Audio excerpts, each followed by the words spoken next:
G'day guys, BMW E83 the DPF, so not a big deal at all to remove the DPF.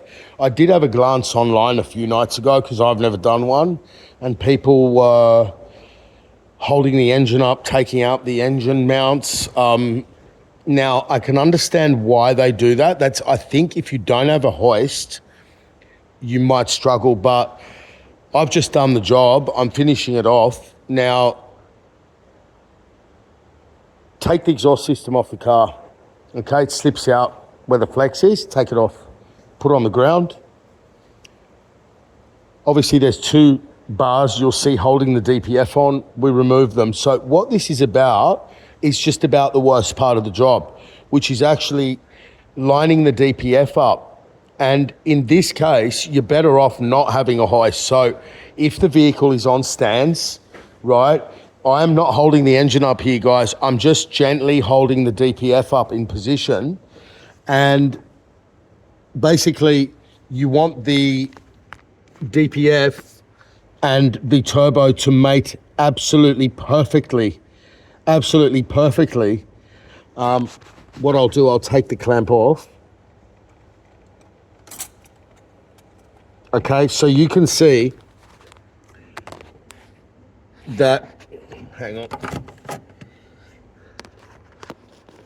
See below the thread on the bolt,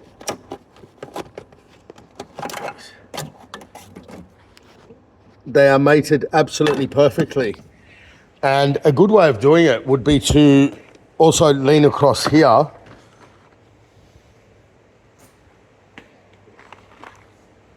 Right, as you can see, I've got the differential pressure sensor off, okay, because I just want the access.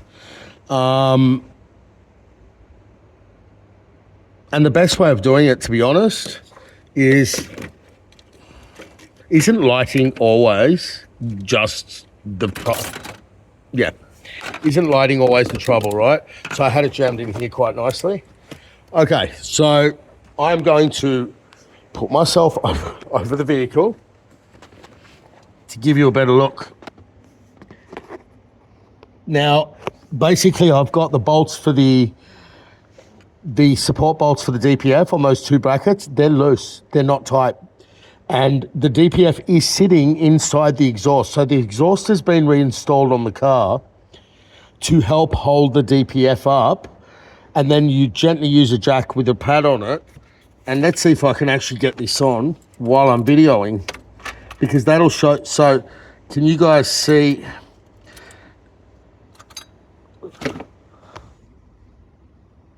See the two surfaces?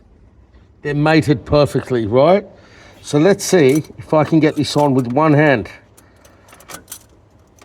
I hope I can, or I might have to delete the whole video and do it again.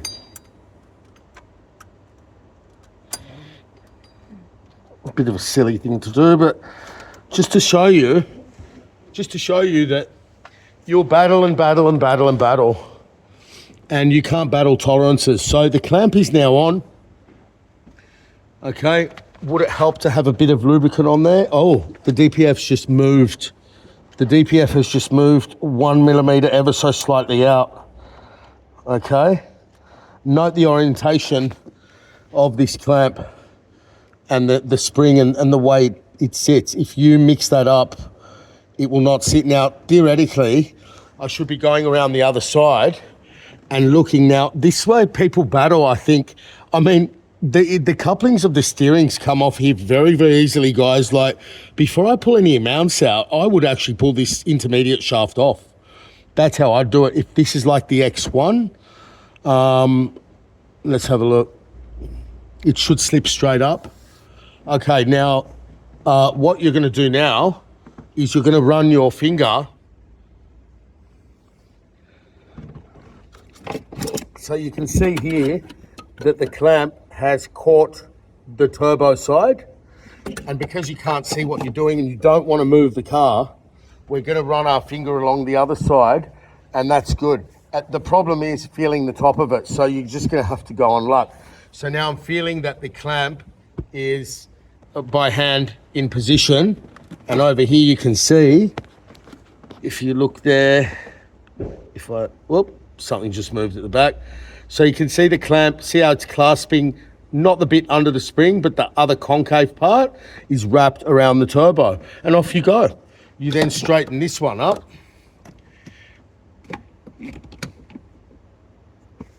Straighten this one up to the factory position, which is horizontal like that, and continue to do it up. So let's just do that live for those, because I've done a little test here. I actually quite enjoy all this stuff. I really like working when no one's around, because it's the only time I can get anything like this done. And a lot of times small workshops will actually just send these jobs away because they can be time consuming. I'm not talking about DPFs, I'm just talking about anything that's a pain in the ass. So let's close this clamp and see how we go. This beautiful Norma clamp.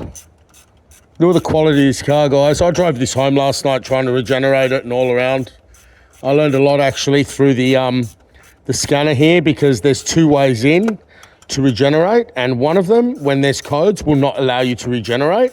And then there's another way into the software where it will allow you to regenerate it when there's codes set in the DPF for pressure. Obviously, you want to check your temperature sensors and confirm the DPF is blocked. This car is actually referred by another workshop, or it's been diagnosed by another workshop. And I actually don't think the DPF's the problem. So it might have been a bit of a problem. So I've just gone and, whoops, this must be painful to watch. I don't know if the video is shaking and all that, but like, my videos are about, they're for people who are very proficient. And they're just for those things that, like, anyone can pull this DPF out that's got half a mechanical mind. Not everyone can deal with this clamp. Okay, make sure your the differential pressure sensor's reading correctly. Replace it anyway. Okay, these go into millions of different vehicles. There's nothing to it.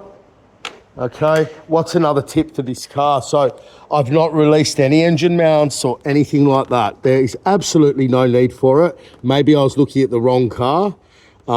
Anyway, back to the glory of this car. This is a 3 litre. This is a real BMW, guys. Like those 2015s and 17s, they don't drive anything like this. This is the heyday of BMW in my opinion. They're always beautiful cars, and they're getting better again, but yeah. So now let's have a look. Let's try and get you zoomed in. See how the clamp is sitting and hugging the turbo. Now, if it's not, you will not be able to do this clamp up. It will even run away on you. So if you're battling to put the clamp on, you just saw me do it with one hand while I'm videoing and struggling with this dinosaur of a light. But yeah, let's pause the video and take the car up and see what we've done underneath. I will be re-talking that as well later. What I love about whether it's a Subaru or BMW or Mercedes is when you appreciate the actual evolution. Sometimes Mercedes-Benz, like, they've really always been all over the place with their interiors, haven't they? But BMW are always consistent with the interiors. So you come out of this interior, you see that rear tail light, that rear tail light, kind of family. Absolutely beautiful cars. I think one day I'll have a BMW, I really do. I just love the engineering in them. I love the Audis and that as well, but something about BMW really rings my bell. So unfortunately, we've had a whole ton of leaves blowing the workshop right before we shut the door today. So we always clean them up in the morning, but it really looks terrible, doesn't it? It looks like we've never cleaned the shop.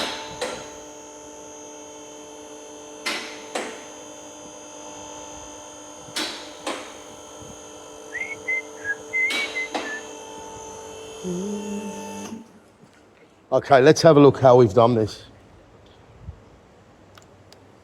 So I don't really look online, guys, but I had a glance online and I just saw the headers of videos with this cradle out, I'll just stand on this jack. Do people take this cradle off the engine mount? Yeah, they do, because that's the cradle I saw people taking off. So I had a glance at this the other day and I knew the DPF's going to come out this way. There's a slip joint here and you can see what we've done. We've marked them, even though these two brackets are exactly the same. And this is the problem, guys. When you know someone's been on a DPF, like all this is broken and tied together, you know that there's been a recurring problem with it. But I did a little test with this, guys. Like, yeah, we put in the slip joint just barely, right, to hold it in. I've got to still slip the exhaust all the way back on. Oop, this video is horrible, isn't it? We've left the DPF supported on the slip joint, supported on these, and then supported here with a jack with a pad. So in saying that, now let's check the positioning of the clamp I did without seeing anything that I was doing. So if the west side of that clamp, the 9 o'clock side, was going to run away, the clamp would never tighten, right? So you know once you're in position and that spring is compressing, you know you're getting there. And that spring controls the torque, okay? There's a little sort of sleeve behind it and it's very cleverly made. So what I didn't talk about was getting the clamp on in the first place. So you leave it on, you thread some of the bolt in, right? And you come under here and you put one hand through here and one hand through here or through here, and you position the clamp over that bracket for the shield, right? And then you leave it loose and you bring the clamp up from under there, right? And you lift the bolt up. So once you do it, you're gonna know exactly what I'm talking about. You can't leave the bolt dangling down like this on the clamp. When you put the clamp in, you have to actually turn the bolt upwards with the spring and then turn it up that way while the clamp's loose, and then you can get it on. Once you do that, you're gonna know exactly what I'm talking about. So the spring you see there with the bolt, you wanna feed it up first around the downpipe of the DPF. You can see here that I've supported slightly here.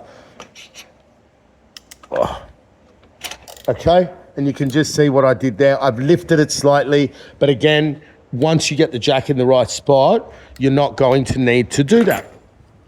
Let's go around the back now. It's beautifully made, these cars, seriously.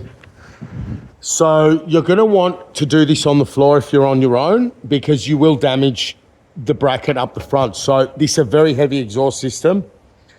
Okay, and what you do, you can see here, this one's left loose, right? When you take this off, right, that's when you do not want the vehicle this high, or if you are in a workshop, obviously you're gonna have equipment to hold it up. But if you wanna take the exhaust off on the floor, it's gonna be the easiest way for those guys. Now, when you reinstall the exhaust, we actually use this because these are eccentric slightly. So what I've done, you can see I've locked the top one up. And what I've done, I've swung this up like that to bring the exhaust up with the DPF. So this is all about doing something on your own, right? It's about doing something on your own and succeeding in doing it well. If you had two people, one lying down on the floor, pushing the DPF up into position, and you were throwing yourself across the radiator there, the intake like I did, you would also equally get the DPF on just as quickly as using the jack. But the jack is permanent. It's not someone moving around and fidgeting around. Hope that helps. But yeah, the videos I saw, they were taking this cradle out and that. In fact, the book time for this is 4.1 hours. I just don't understand where the 4.1 hours is, but in the end, that's what you're gonna spend. See, the book time specifically is for removal and installation. But with diagnosis and all that, yeah, he'll pay 4 hours here.